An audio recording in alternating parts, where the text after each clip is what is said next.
Taste the Daily.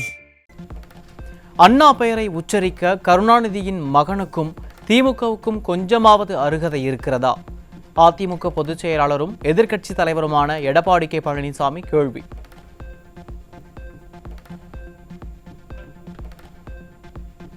ஒரு நாள் ஒரு நொடி கூட எங்கள் பெயரிலும் கொடியிலும் மட்டுமல்ல, எங்கள் குருதியிலும் குடியிருக்கும் பேரறிஞர் பெருந்தகை அண்ணா அவர்களை விட்டு கொடுக்க மாட்டோம். அண்ணாவின் கொள்கைகளுக்கு மாறாக குடும்ப ஆட்சி நடத்தி கொண்டு கமிஷன், கலெக்ஷன், கரப்ஷன் மட்டுமே கொள்கையாக கொண்டிருக்கும் பொம்மை முதல்வர் ஸ்டாலின் எங்களுக்கு பெரியார், அண்ணா பற்றி பாடம் எடுக்க வேண்டிய அவசியமில்லை என அதிமுக பொதுச் செயலாளர் காட்டம். திமுகவால் பறிபோன தமிழ்நாட்டின் அமைதி, வளம், வளர்ச்சி, மாநில உரிமை என அனைத்தையும் மீட்டு தருவேன். இதுவே தமிழ்நாட்டு மக்களுக்கு நான் அளிக்கும் 2026 தேர்தலுக்கான முதல் வாக்குறுதி என அதிமுக பொதுச் செயலாளர் அறிக்கை. சர்வதேச விண்வெளி நிலையத்தில் வெற்றிகரமாக கால்தடம் பதித்தார் இந்திய விண்வெளி வீரர் சுபான்ஷு சுக்லா. சுபான்ஷு சுக்லா ISS-இல் 14 நாட்கள் தங்கி 60 அறிவியல் பரிசோதனைகளை மேற்கொள்ள உள்ளதாக தகவல். சர்வதேச விண்வெளி நிலையத்திற்கு பயணம் செய்த முதல் இந்தியரான சுபான்ஷு சுக்லாவுக்கு அதிமுக பொதுச் செயலாளர் வாழ்த்து. அதிமுக சார்பாக சுபான்ஷு சுக்லாவின் துணிச்சலான பணிக்காகவும் நமது நாட்டிற்கு உலகளாவிய அங்கீகாரத்தை கொண்டு வருவதில் ஆற்றிய பங்களிப்பிற்காகவும் அதிமுக பொதுச் செயலாளர் பாராட்டு. நூல் விலையில் எந்தவிதமான மாற்றமும் இல்லாத நிலையில் ஒழுங்குமுறை விற்பனை கூடங்களில் உள்ளூர் ஏஜென்ட்டுகளின் ஆதிக்கத்தால் பருத்திக்கு உரிய விலை கிடைக்கவில்லை என்று பருத்தி பயிரிட்ட விவசாயிகள் வேதனை. உள்ளூர் ஏஜென்ட்டுகளின் நடவடிக்கைகளை தடுக்காமல் வேடிக்கை பார்க்கும் விடியா திமுக ஆட்சியாளர்களை கண்டித்து திருவாரூர் மாவட்ட கழகத்தின் சார்பில் வரும் ஜூலை 1ஆம் தேதி மாபெரும் ஆர்ப்பாட்டம் நடைபெறும் என அதிமுக பொதுச் செயலாளர் அறிவிப்பு. தூத்துக்குடி மாவட்டம் ஒட்டப்பிடாரத்தில் அதிமுக நிர்வாகி முத்து பாலகிருஷ்ணனை திமுக நிர்வாகி கருணாகரன் உள்ளிட்டோர் லாரி ஏற்றி படுகொலை செய்ததாக வரும் செய்தி அதிர்ச்சி அளிக்கிறது. இக்கொலைக்கு உள்ளாட்சி தேர்தல் போட்டியும் ஒரு காரணம் என செய்திகள் வரும் நிலையில் இதையும் தனிப்பட்ட கொலை என்ற அளவோடுதான் ஸ்டாலின் மாடல் திமுக அரசு கடந்து செல்ல முனையுமா என எதிர்க்கட்சி தலைவர் எடப்பாடி கே பழனிசாமி கேள்வி. திமுக ஆட்சியில் உள்ளாட்சி தேர்தல் என்பது இவர்களின் அராஜகத்திற்கு இடையில்தான் நடைபெறும் என்பது நாடறிந்த உண்மை. அதற்காக எதிர்க்கட்சியை சார்ந்தோரை கொலை செய்யும் அளவிற்கு திமுகவினருக்கு பதவி வரி தலைக்கேறி விட்டதா என எதிர்க்கட்சி தலைவர் கேள்வி. சட்டம் ஒழுங்கை அடியோடு சீர்குலைத்துவிட்டு அதை தட்டி கேட்கும் இடத்தில் இருக்கும் எதிர்க்கட்சியினரின் உயிருக்கு பாதுகாப்பற்ற நிலையில் தமிழ்நாட்டை படு பாதாளத்திற்கு தள்ளியுள்ள ஸ்டாலின் மாடல் திமுக அரசுக்கு அதிமுக பொதுச் செயலாளர் கடும் கண்டனம். முத்து பாலகிருஷ்ணன் கொலை வழக்கில் தொடர்புள்ள திமுக பிரமுகர் கருணாகரன் உள்ளிட்ட அனைவர் மீதும் கடுமையான சட்ட நடவடிக்கை எடுக்க வேண்டும் எனவும் வலியுறுத்தல்.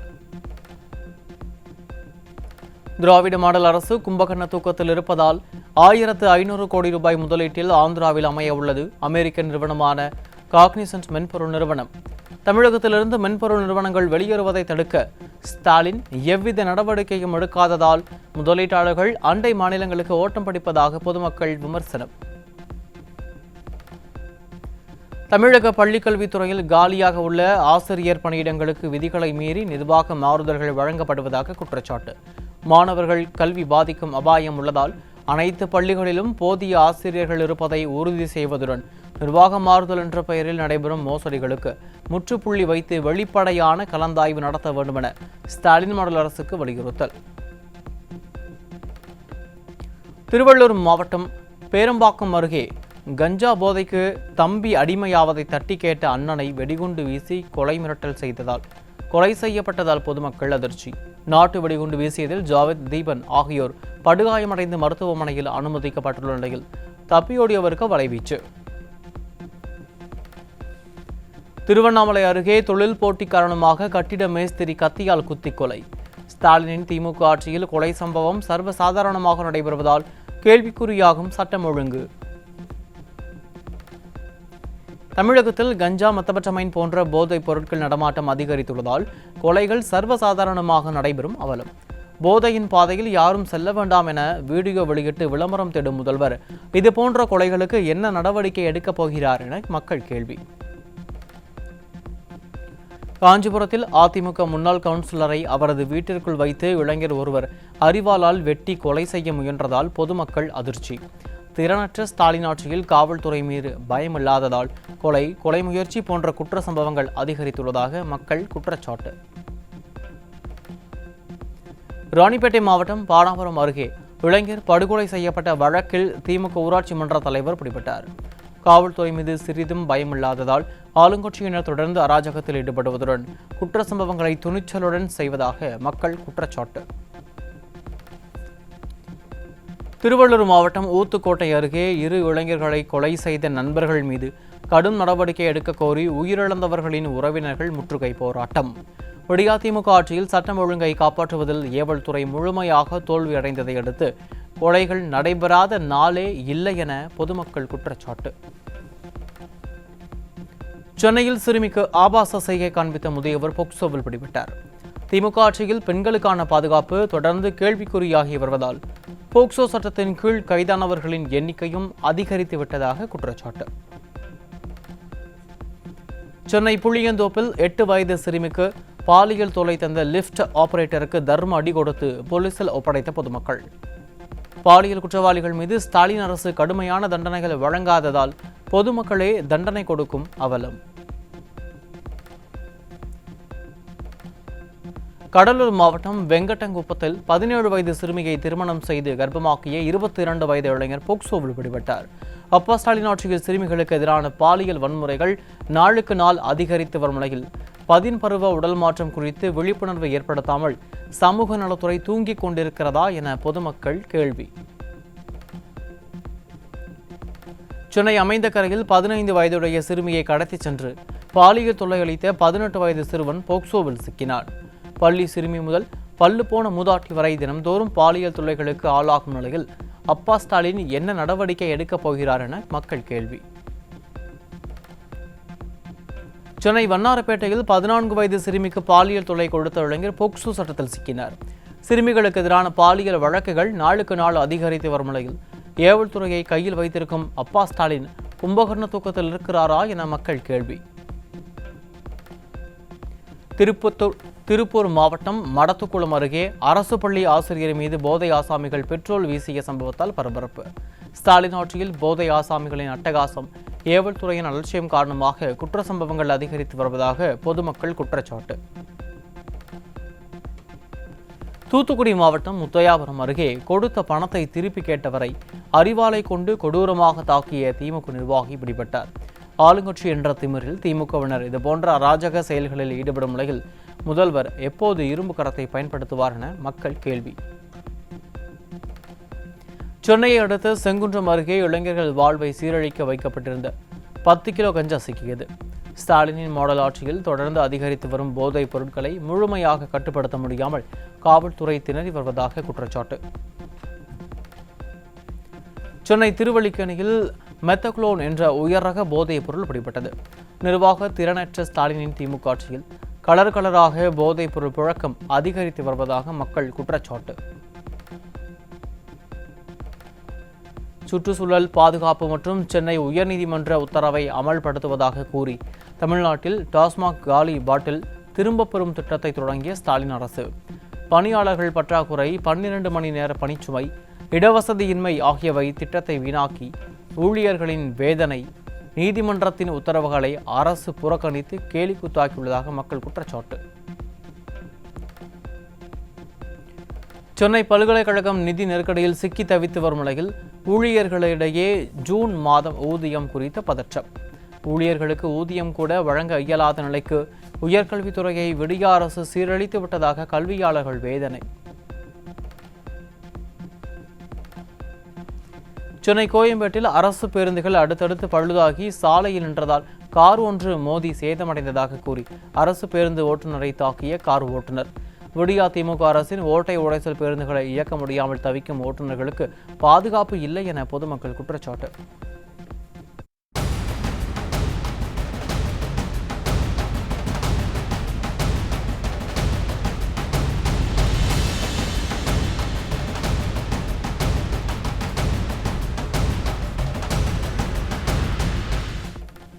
தஞ்சாவூர் வடக்கு வீதியில் தனியார் குடோனில் பதுக்கி வைக்கப்பட்டு விற்பனை செய்யப்பட்ட 150 டன் போலி உரம் சிக்கியது. ஸ்டாலின் மாடல் ஆட்சியில் போதைப் பொருள் புழக்கம் அதிகரித்தது போல போலி உரமும் அதிகரித்துள்ளதாக விவசாயிகள் வேதனை. கள்ளக்குறிச்சி மாவட்டம் சின்னசேலம் அருகே நிலம் தொடர்பான தகராறில் திமுக நிர்வாகியின் பெண்ணை தாக்கிய திமுக உடன்பிறப்புகள் மீது புகார் அளித்தும் நடவடிக்கை எடுக்கவில்லை என குற்றச்சாட்டு. ஸ்டாலின் மாடல் ஆட்சியில் பணம் பெற்றுக்கொண்டு புகார்தாரர்களையே குற்றவாளிகளாக மாற்றும் ஏவல் துறைக்கு மக்கள் கடும் கண்டனம். போய் உட்கார உள்ளார அவனை தூக்கி உள்ளார போடுங்கடா. ஏடா சட்டமெல்லாம் பேசுகிறா? நான் சொல்கிறது தான் நீ கேட்கணும். நீ சொல்கிறத கேட்கறதுக்கு நாங்கள் கிடையாது. ரொம்ப கேவலமாக நடந்துக்கிட்டாரு. எங்க பொறியியல் படிப்புக்கு விண்ணப்பித்த மாணவர்களின் தரவரிசை பட்டியல் நாளை வெளியீடு. காலை 10 மணிக்கு வெளியிடப்படும் என உயர்கல்வித்துறை அறிவிப்பு. சென்னை உயர்நீதிமன்றத்தில் குட்டுக்கு மேல் குட்டு வாங்கும் திராவிட மாடல் அரசு. சிமெண்ட், ஜல்லி, மணல் உள்ளிட்ட கட்டுமான பொருட்களின் விலை நிர்ணய பட்டியலை ஏன் இதுவரை வெளியிடவில்லை என திராவிட மாடல் அரசுக்கு உயர்நீதிமன்றம் கேள்வி. விருது பெற்ற எழுத்தாளர்களுக்கு வீடு ஒதுக்கிவிட்டு அதை ரத்து செய்வது இலக்கியவாதிகளை அவமதிக்கும் செயல். இலக்கியவாதிகளை அவமதிக்கும் வகையில் நடத்தக்கூடாது என தமிழக அரசுக்கு சென்னை உயர்நீதிமன்றம் கண்டனம். திண்டுக்கல் அரசு கல்லூரியில் வேலை வாங்கி தருவதாக கூறி 28 லட்சம் ரூபாய் மோசடி. பாதிக்கப்பட்டவர்கள் புகார் அளித்ததன் பேரில் பேராசிரியை சிக்கினார்.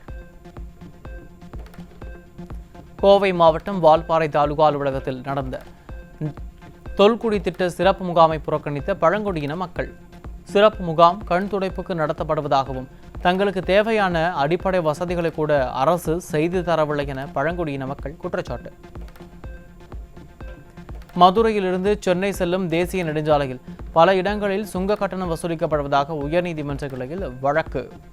ஒவ்வொரு சுங்கச்சாவடியிலும் சுங்க கட்டணம் செலுத்தி வாகனங்கள் செல்ல அரை மணி நேரம் மேல் ஆவதால் நேரம் வீணாவதாக மனு தாக்கல் செய்யப்பட்ட நிலையில் சுங்கச்சாவடிகளில் காத்திருக்காமல் பயணத்தை தொடர்வதற்கு வேறு வழியே இல்லையா என உயர்நீதிமன்ற மதுரை கிளை கேள்வி. திருச்சி மாவட்டம் மாவடிகுளம் ஏரியில் நாள்தோறும் 500 லாரிகளில் சட்டவிரோதமாக மண் கடத்தப்படுவதாக சென்னை உயர்நீதிமன்ற மதுரை கிளையில் மனு தாக்கல். மத்திய அரசின் சுற்றுச்சூழல் துறை, தமிழக வருவாய்த்துறை, கனிம வளத்துறை அதிகாரிகள் மற்றும் திருச்சி மாவட்ட ஆட்சியர் ஆகியோர் விரிவான பதில் மனு தாக்கல் செய்ய நீதிமன்றம் உத்தரவு.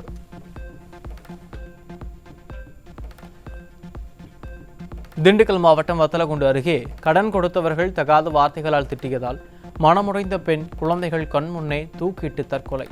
கடன் தொகையை வலுக்கட்டாயமாக வசூலித்தால் 3 ஆண்டுகள் சிறை தண்டனை எனும் விடிய அரசின் புதிய சட்டம் காகிதத்தில் மட்டுமே உள்ளதாக பொதுமக்கள் குற்றச்சாட்டு. திராவிட மாடல் ஆட்சியின் விஞ்ஞான ஊழலை அம்பலப்படுத்தும் வகையில் கன்னியாகுமரி மாவட்டம் மார்த்தாண்டத்தில் ஜிபே மூலம் லஞ்சம் வசூலித்த சிறப்பு சப் இன்ஸ்பெக்டர் காவலர்கள் 3 பேர் சஸ்பெண்ட். திராவிட மாடல் ஆட்சியில் சமூக விரோதிகளை விட மக்களிடம் கொள்ளையடிப்பதில் புதிய யுக்திகளையும் நவீன தொழில்நுட்பத்தையும் விடியா திமுக அரசின் ஏவல் துறை அதிகமாக பயன்படுத்துகிறது என பொதுமக்களும் விமர்சனம்.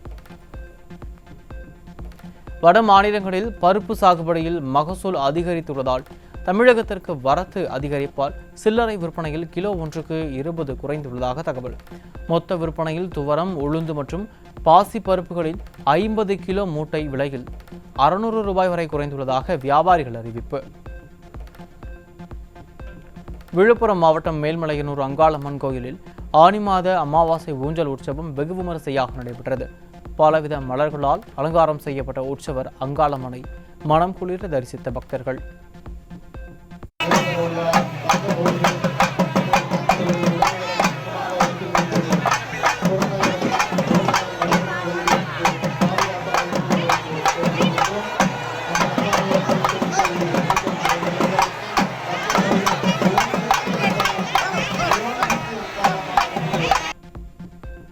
பழைய ஓய்வூதிய திட்டத்தை மீண்டும் அமல்படுத்த கோரி மாநிலம் தழுவிய வருவாய்த்துறை பணியாளர்கள் போராட்டம் 2ஆம் நாளாக நீடித்ததால் அரசு துறைகள் முடங்கி பொதுமக்கள் கடும் அவதி. பொம்மை மாடல் முதல்வர் கண்மூடி மௌனமாக இருப்பதாக எதிர்க்கட்சிகள் கடுமையாக விமர்சித்து உள்ள நிலையில் ரோட் ஷோ, கேலிக்கூத்துக்களை கைவிட்டு மக்கள் பிரச்சனைகளில் கவனம் செலுத்த வலியுறுத்தல். காந்தம் உற்பத்தி தொழிற்சாலையை நிறுவாமல் மத்திய அரசின் மானிய தொகை 1000 கோடி ரூபாயை உதாசீனப்படுத்திய விடியா திமுக அரசு. தென் மாவட்டங்களில் தாது பொருட்கள் குவிந்து கிடக்கும் நிலையிலும் காந்தம் உற்பத்தியை தொடங்காத திராவிட மாடல் அரசு காந்தம் உற்பத்தியில் சாதித்து வரும் மத்திய பிரதேசத்திடமிருந்து பாடம் கற்றுக்கொள்ளுமா என தொழில் முனைவோர் கேள்வி. சென்னை செங்குன்றம் அருகே 1000 கோடி ரூபாயில் தொழில் பூங்கா அமைக்கப்படும் என விடியா ஸ்டாலின் அரசு வெளியிட்ட வெற்றி விளம்பர திட்டத்திற்கு மூடு விழா நடத்திய கொடுமை. ஒரே இடத்தில் 200 ஏக்கர் இடம் தேவைப்பட்ட நிலையில் மழைநீர் பிடிப்பு பகுதியை தேர்வு செய்ததால் பூங்கா அமைக்க முடியாது என தமிழக தொழில் முன்னேற்ற நிறுவனம் கைவிரிப்பு.